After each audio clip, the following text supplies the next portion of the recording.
as Dr. Sokov just said, the Tochka-U missile is in active use in the Ukrainian armed forces.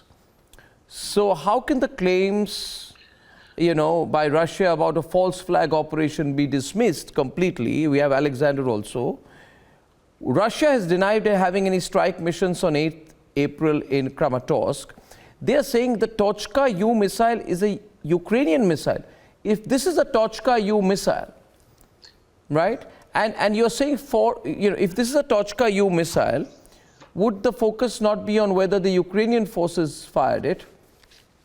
And Ukraine has some 90 Tochka-U missiles they have in its arsenal. May I speak, Arnav? Yes. Okay, thank you very much for your introduction. Right.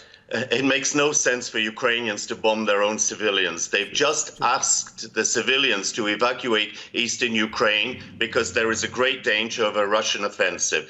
Secondly, we have evidence already, and I've posted it in Kyiv Post today, of the Telegram messages on Russian Telegram channels, one saying 2 birds, 2 deliveries have arrived at Kramatorsk to take care of the Ukrainian forces being consolidated there, gathering there.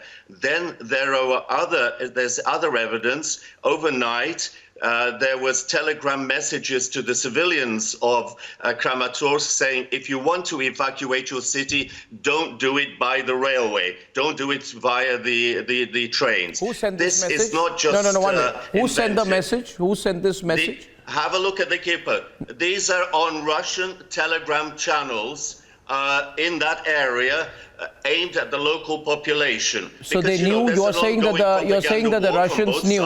You're saying, allow me. You're saying that the Russians knew that there is going to be. Allow me to complete. Definitely. You're saying that the Russians knew there's going to be an attack, and they were warning the Russians that if you are trying to get out of that area, don't go near the railway station because they were going to target the railway station. Exactly. And that is out now in the public domain since this all happened.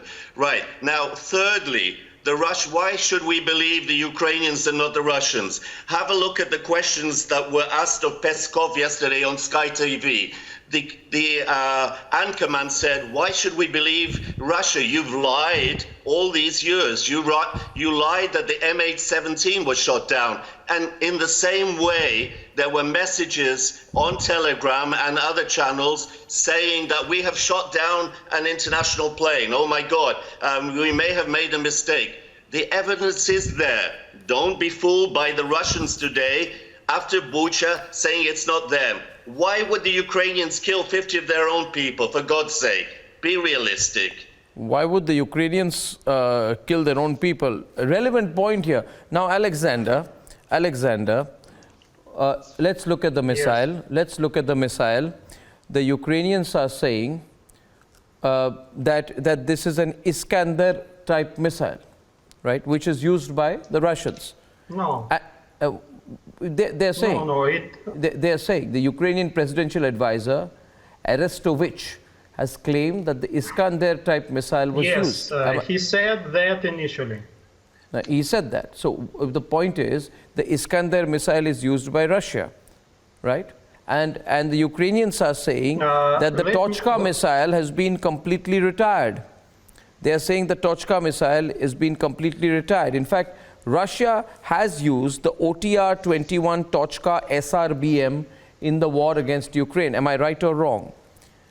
My information is that the OTR-21 Tochka SRBM, which probably is short-range ballistic missile, has been used against Ukraine. Is that the kind of missile? And if I can see the picture there, that missile also has something written in Russian for the children. How is it written in Russian? Please don't tell me that after the missile landed, some Ukrainian wrote that and scribbled it in Russian after the missile landed. How is that scribbled in Russian on the missile? Let me explain. Please do. First of all, Ukrainians, the population of Ukraine, of course, know how to write in Russian, and almost everybody knows knows